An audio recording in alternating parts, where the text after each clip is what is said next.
Hello, everybody. Welcome to The Dose. I just got done with probably one of the most undesirable chores you could ever imagine.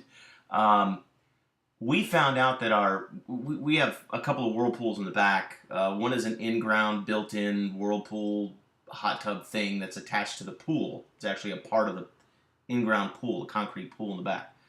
And then we have an above ground jacuzzi hot tub that we brought from Virginia. Now, we don't need two jacuzzi hot tubs, okay? We don't need two Whirlpool hot tub thingers in the backyard, but we spent a lot of money on it. We only got like 2 or 3 years of use out of it in Virginia, and we didn't want to leave it, so we brought it out here to California with us. So the setup is actually kind of quite nice. We actually have like the adults hot tub, and then we have like the kids hot tub. The kids get to play in the one that's attached to the pool, and the adults get to sit in the really nice above ground one, right? Well, I discovered the other day, last weekend, as we're in the jacuzzi and I'm getting out and I'm heading into the garage to get a beverage because it was that kind of day on a Sunday, right? Sunday afternoon.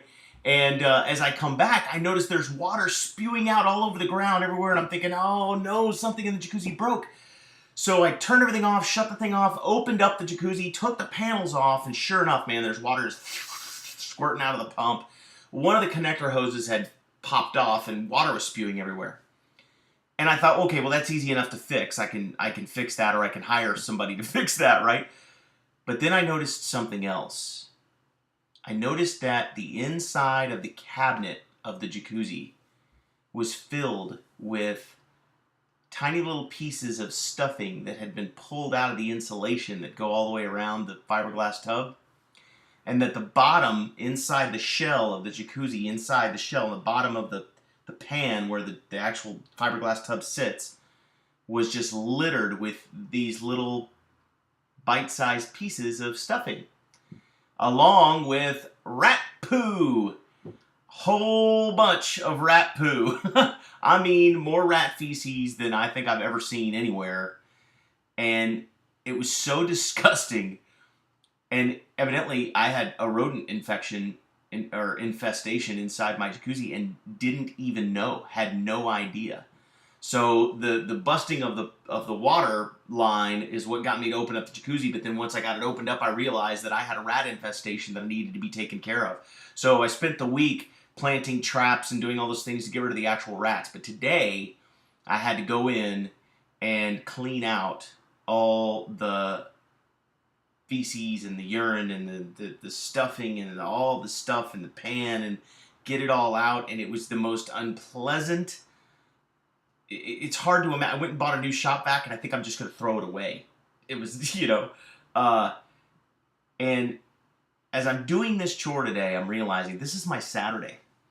I'm thinking like, man, my Saturday is just going like, well, and if you're like me, if you work a normal job, 9 to 5, Monday through Friday, Saturday and Sunday are really your only days. And originally, my wife and I had agreed that I would just kind of go out there and get the jacuzzi filled back up now that the pump is fixed to make sure it's running. And then together tomorrow, we would go in and clean out all the mess. Well, this long drawn out story is to illustrate that the reason why I spent my entire day today making sure that I got everything done, got the panels back on, cover back on, closed up, had to go foam up all the little holes, cracks, crevices, anywhere that a rat could get inside there, to foam it all up, put traps and poison inside just to make sure there weren't any left in there.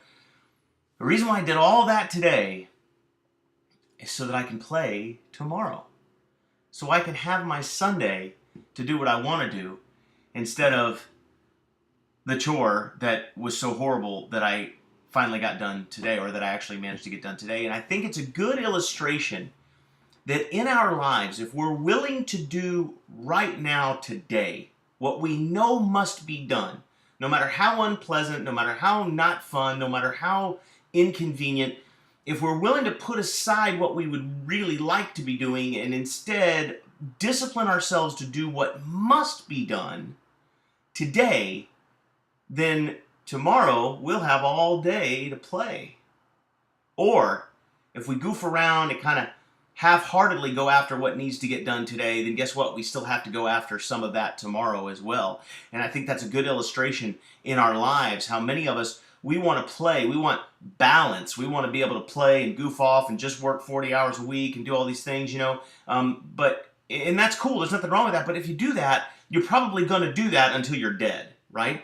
But if you ever really want to be in a position to have all day to do what you want to do, if you ever want to be in a position to have the time and the money together to just enjoy your life and not have to take care of nasty chores, but instead just play all day, you're going to have to put aside the things that might be fun today. You're going to have to sacrifice today so that you can have tomorrow.